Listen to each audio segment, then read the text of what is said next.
Chairman McCall, thank you for holding this important markup, and let me reiterate my thanks to you and your staff for working collaboratively with me on your REPO Act to incorporate key aspects of my Ukraine Reconstruction Act, which will be reflected in the ANS that we talk about in a few minutes.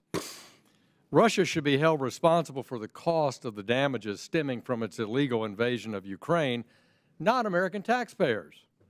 And to that end, I'm in strong support of the efforts of Chairman McCall's REPO bill and a co-sponsor.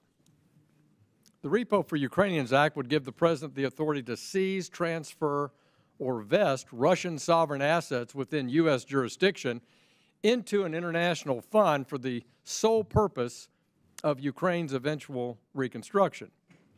Considering most Russian sovereign assets are located outside the United States, it's important for our partners and allies around the world to introduce and pass companion legislation with similar authorizing capabilities, as the U.S. cannot tackle this issue unilaterally.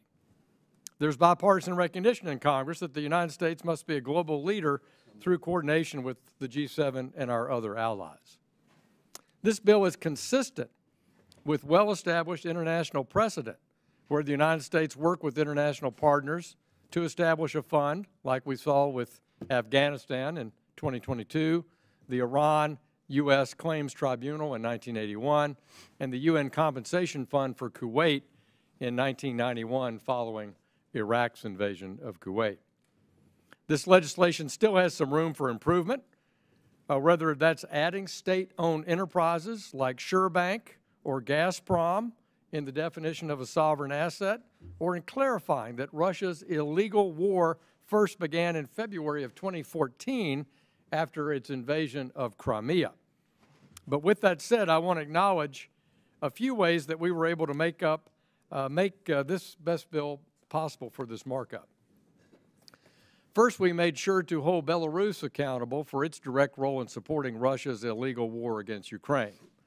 We added controls to ensure the governance and standards around the International Ukraine Compensation Fund and its compensation mechanism are fully audited, including independent auditors and audit by the GAO.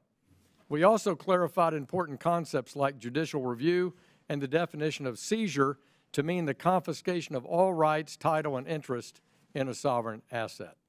And so let me thank you, Mr. Chairman, for your work on this bill, for your leadership in this important topic on behalf of U.S. taxpayers and the defeat of Putin in Ukraine. I appreciate the time, and I yield back to the chair.